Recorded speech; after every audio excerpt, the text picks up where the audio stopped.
जय श्री राधे कृष्णा साथियों। मैं भी कृष्णा ज्ञान सारा चैनल में आपका स्वागत करती हूँ। कैसे हैं आप? आपके अच्छे स्वास्थ्य और सुखद जीवन की मंगल कामना करती हूँ। आपके अपने इष्ट देवों को कोटि कोटि नमन करते हुए, बड़ों को प्रणाम करते हुए वीडियो प्रारंभ करते हैं। साथियों, बात कर लेते हैं शरद पूर्णिमा की, बात कर लेते हैं 16 अक्टूबर की, बात कर लेते हैं माता लक्ष्मी को मनाने की, बात कर लेते हैं आकाश से जो अमृत वर्षे उसको किस प्रकार हम अपने अंदर लें जिससे कि दिव्य शक्तियां जो है वो हमें प्राप्त हो सके। अमृत, आकाश से अमृत बरसेगा। इतनी अद्भुत रात्रि, महाराज की रात्रि और ये पूर्णिमा की रात्रि। इस रात्रि में कहा जाता है कि कुछ ज्योतिषीय गुप्त उपाय करने से माता लक्ष्मी आपके घर में स्थायी रूप से वास कर सकती है। तो आज की वीडियो में हम यही जानेंगे कि कौन सा वो एक गुप्त उपाय है जिसको करने से माता लक्ष्मी को हम अपने घर में स्थायी रूप से रख सकते हैं, यानी कि धन दाने की विधि कर सकते हैं, यानी कि बोलो तो बरकत बढ़ा सकते हैं, यानी तो बोलो धन आगमन के मार्ग बना सकते हैं। तो चलिए झटपट वीडियो प्रारंभ कर लेते हैं। लेकिन उससे पहले चैनल पर नया है तो चैनल को सब्सक्राइब जरूर करिएगा और बेल आइकन का बटन भी प्रेस करिएगा जिससे आने वाली वीडियोस का नोटिफिकेशन आपको मिलता रहे। और वीडियो अगर आपको मेरी अच्छी लगती है तो उसको लाइक जरूर कीजिएगा। अगर आपको लगता है इस वीडियो से औरों का भी भला हो सकता है तो शेयर भी कीजिएगा। तो हम बात कर रहे हैं शरद पूर्णिमा की, यानी 16 अक्टूबर की। एक और मैंने वीडियो आपको दी थी, उसमें मैंने प्रातः काल की पूजा का समय भी बताया था, चंद्रोदय का समय भी बताया था, किस प्रकार चंद्रमा को अर्घ देकर हमें पूजन करना चाहिए, ये सारी बातें मैंने आपको बताई थी। पति पत्नी के बीच में प्रेम बढ़ाने के लिए शरद पूर्णिमा से ज्यादा बढ़िया कोई दूसरा दिन नहीं होता। एक तो ये महारात्रि है शरद पूर्णिमा की, दूसरी माता लक्ष्मी के लिए महारात्रि आएगी अमावस्या की। इस पूर्णिमा से लेकर अमावस्या तक के बीच का जो सफर है, यानी जो बीच के जो दिन है वो बहुत अद्भुत है, बहुत चमत्कारी है। उन दिनों के लिए विशेष रूप से आपके लिए एक बहुत अच्छा मैं ज्योतिषीय उपाय लेकर आऊंगी। लेकिन आज हम शरद पूर्णिमा की बात कर लेते हैं। कहा जाता है इस दिन को माता लक्ष्मी का उत्पत्ति दिवस भी माना जाता है। कहा जाता है माता लक्ष्मी पृथ्वी पर भ्रमण करती हैं और क्योंकि कोजागरी इसको पूर्णिमा भी कहा जाता है कि कहने का मतलब है कि जो व्यक्ति जाग रहा होता है, कहते हैं ना जो सोएगा वो खोएगा, जो जागेगा सो पाएगा। रात्रि जागरण का भी महत्व है। न भी जाग सके रात को 12 बजे तक आप जरूर जागिए। अब क्या करना है, आपको 2 दिए लेने हैं, मिट्टी के या आटे के, थोड़े बड़े दिए लीजिएगा। ठीक है, उसमें मौली यानी कलावा, कलावा की 4 लंबी बाती बनाइएगा। मतलब एक दीपक में 4, एक दीपक में 4, यानी कि टोटल 8 लंबी बाती आपको बनानी है। संध्या का समय होना चाहिए। समय अगर बिल्कुल एग्जैक्ट समय बोलूं तो 7:30 के बाद आप इस कार्य को कर लीजिएगा। तो आपको सॉरी, 2 आपने दिए ले लिए और आपने 8 मौली की बाती बना ली, यानी कलावे की बाती बना ली। उनमें दिए में या तो आपके पास शुद्ध घी है तो बहुत अच्छा है, किसी वजह से शुद्ध घी नहीं है तो तिल का तेल लीजिए, लेकिन तेल ज्यादा लीजिए, घी या तेल थोड़ा ज्यादा लीजिएगा क्योंकि दिया आपको थोड़ा बड़ा लेना। दिया कम से कम नहीं तो मंत्रोच्चारण के बाद भी 1 घंटे और जलना चाहिए। इतना अगर बीच में कम हो तो आप उसमें बीच में भी डाल सकते हैं। उसके अंदर दोनों दियों के अंदर एक एक पीली कोड़ी आप रख लीजिएगा। वीडियो पहले मिल जाएगी, ले आइएगा, नहीं तो आपके पास होंगी। नवरात्रों में आप लाए थे, मैंने आपसे ज्यादा मंगाई थी। तो एक एक पीली कोड़ी आपको दोनों दियों में रख देनी है। अपने घर के मंदिर में दोनों दियों को प्रज्वलित कर लीजिएगा।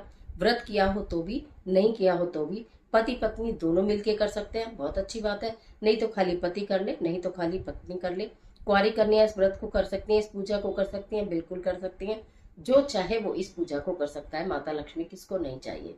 ठीक है, तो आप ये अपने घर के मंदिर में अपने दोनों दीपक जला के रख लिए, एक उल्टे हाथ एक सीधे हाथ। ठीक है, इस तरह से रख लिए, बीच में आप बैठे हैं मंदिर में। अब आपको ओम महालक्ष्मी नमः, ओम महालक्ष्मी नमः, ओम महालक्ष्मी नमः मंत्र की एक माला का जाप करना है। यदि आपके पास कमलगट्टे की माला है तो बहुत उत्तम रहेगा, आप कमलगट्टे की माला से वो जाप कर सकते हैं। कमलगट्टे की माला नहीं हो तो तुलसी की माला छोड़कर और कोई भी माला से आप कर सकते हो। रुद्राक्ष की माला से कर सकते हो, चंदन की माला से कर सकते हो, बट तुलसी की माला से आपको नहीं करना। आप कोई माला ना हो तो फिंगर्स पर भी आप जाप को कर सकते हो। 108 बार आपको ओम महालक्ष्मी नमः मंत्र का जाप करना है। उसके पश्चात एक दीपक, अगर उसके अंदर घी कम हो गया है तो और भी डालें।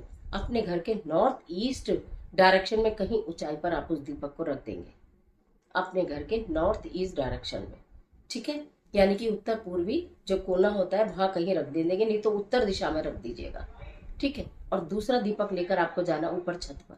ऊपर छत पर जाना है, वहां चंद्रदेव की आपको उससे आरती करनी है। उसके बाद उस दीपक को कहीं ऐसे स्थान पर रख देना है। कोशिश ये करें कि अगर आपके पास ढकने के लिए कोई चिमनी इत्यादि है, जो हम अखंड ज्योत जलाते हैं दीपक के ऊपर ढकते हैं, तो आप वो ले जाइए जिससे वो आपका दीपक जल्दी से बुझे नहीं। कम से कम आकाश की रोशनी में भी 1 घंटे वो दीपक जलना चाहिए। ठीक है। अब आपको वो दीपक जब आपके शांत हो जाएंगे, रात को शांत हो जाएंगे दीपक, तो आप 1 घंटा तो चंद्रमा की रोशनी में नहाएंगे, चंद्रमा की रोशनी में स्नान करेंगे, अमृत का पान करेंगे, आप खीर रखेंगे बनाकर। ठीक है, उसकी भी हमें थोड़ी देखभाल करनी पड़ती है ना, कोई कोई जानवर आ जाता है, कोई कीड़ा मकोड़ा ना हो। वैसे तो आप छल नहीं ढकेंगे, लेकिन फिर भी कहते हैं कि अमृत बरस रहा है चंद्रमा से, तो क्यों ना अमृत का पान किया जाए, क्यों ना चंद्रमा की रोशनी में बैठा जाए, क्यों ना अपने चंद्र को उच्च का कर लिया जाए, क्यों ना चंद्र देवता को मना लिया जाए, क्यों ना माता लक्ष्मी की प्रतीक्षा की जाए। इन सारे कार्यों के लिए कुछ देर खुले आसमान के नीचे कुछ देर के लिए जरूर बैठिएगा। उसके पश्चात जब वो आपके दोनों दीपक शांत हो जाएंगे, चाहे आप रात को अगर आगे और दीपक जल रहा है तो जलते हुए दीपक को आपको नहीं उठाना, फिर आप सुबह उन दीपक को उठाइएगा। तो ऊपर वाला जो दीपक है, जो आपने छत पे दीपक लगाया था, जो छत पर दीपक लगाया था, उसकी जो कोड़ी है वो, अब देखिए पूर्णिमा के बाद कार्तिक मास प्रारंभ हो रहा है। कार्तिक मास में पूरी अद्भुत अद्भुत चीजें आपको बताने वाली हूँ। भगवान श्री हरिष्णु को प्रिय कार्तिक मास प्रारंभ होने वाला है, और भगवान श्री हरिष्णु की प्रिया जो है वृंदा यानी कि तुलसी, उनकी पूजा का विशेष महत्व प्रारंभ होने वाला है। तो एक पीली कोड़ी जो पहले ही दिन 18 तारीख को कार्तिक मास प्रारंभ होगा, तो वो मैं वीडियो में बताऊंगी भी, लेकिन संभाल के रखिएगा। वो एक पीली कोड़ी अपनी मनोकामना बोलते हुए उसकी मिट्टी में दबानी है तुलसी की। जो आपने घर के नॉर्थ ईस्ट डायरेक्शन में दिया जलाया था, और उसकी जो पीली कोड़ी है उसको संभाल के आप अपने घर के मंदिर में ही संभाल कर रख दीजिएगा। वो अमावस्या तक रखी रहेगी, यानी दीपावली तक रखी रहेगी। दीपावली पर पुनः उसको रिचार्ज किया जाएगा, फिर उसे धन पोटली में रखा जाएगा। मेरी बात क्लियर हो गई। 2 दीपक जलाने हैं, मिट्टी के जलाने हैं, कलावे की बाती लगानी है, लंबी बाती लगानी है, दोनों में एक एक पीली कोड़ी डालनी है, दोनों दीपक जला के महालक्ष्मी के मंत्रों का जाप करना है। एक दीपक आपको नॉर्थ ईस्ट डायरेक्शन में रखना है, एक दीपक आपको छत पर रखना है। दोनों में से जो छत वाला दीपक है उसकी पीली कोड़ी आपको तुलसी जी के मिट्टी में दबानी है। 18 तारीख को दबानी है जब कार्तिक प्रारंभ होगा, और दूसरी को आपको घर के मंदिर में रखना है संभाल कर। अब ये जो दोनों दीपक है, आपने चाहे आटे के बनाए या मिट्टी के बनाए, इनका क्या करेंगे, इनको किसी वृक्ष के नीचे रख दीजिएगा। अगर आपके घर के आसपास कहीं पीपल वृक्ष है तो मैं आपको क्या ही बोलूँ, बहुत ही अच्छी बात होगी। तो आप पीपल वृक्ष के नीचे रख सकते हैं, नहीं तो फिर आप किसी भी वृक्ष के नीचे उनको रख दीजिएगा। इतनी बात आपको समझ में आ गई। कहा जाता है शरद पूर्णिमा से में जो अमृत बरसता है, तो आपने अपने घर में अगर लड्डू गोपाल रखे हैं, राधा रानी रखी हैं, उनको भी लेकर जाइए। खुले आकाश के नीचे जितनी देर आप बैठे उनको भी बैठाइए अपने साथ। ठीक है। आपने अगर धन क्षेत्र में कुछ पिछले साल की दिवाली की इत्यादि पोटली बनाकर धन पोटली रखी हुई है, तो उनको भी लेकर जाइए किसी एक थाली में, और उनको भी आप चंद्रमा की रोशनी में रखिए। इनको देखिए, मैं बताती हूँ कि फिर से रिचार्ज करने का समय है।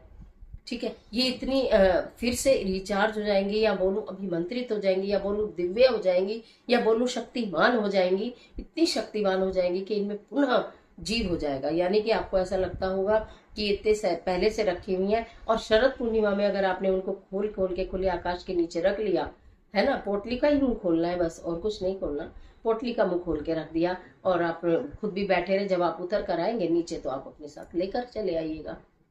तो आप ये देखेंगे कि ये दिव्य प्रयोग करके देखिए ना, मालूम आपको, मैं इसके 100 आउट ऑफ 100% रिजल्ट होते हैं। आप करके देखिएगा, आपको स्वयं परिवर्तन दिखाई देगा। हमारे जीवन में परिवर्तन हो रहा है, आय के मार्ग बन रहे, घर में बरकत बढ़ रही है, चारों ओर से धन आता हुआ दिखाई दे रहा है। आता ऐसे ऐसे आता दिखाई नहीं देगा।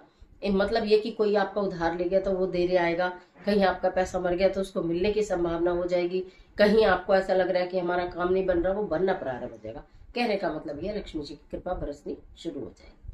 शरद पूर्णिमा की ढेर सारी शुभकामनाएं। आज के लिए इतना ही, इजाजत दीजिए। आशा करती हूँ वीडियो आपके लिए बहुत उपयोगी साबित होगी।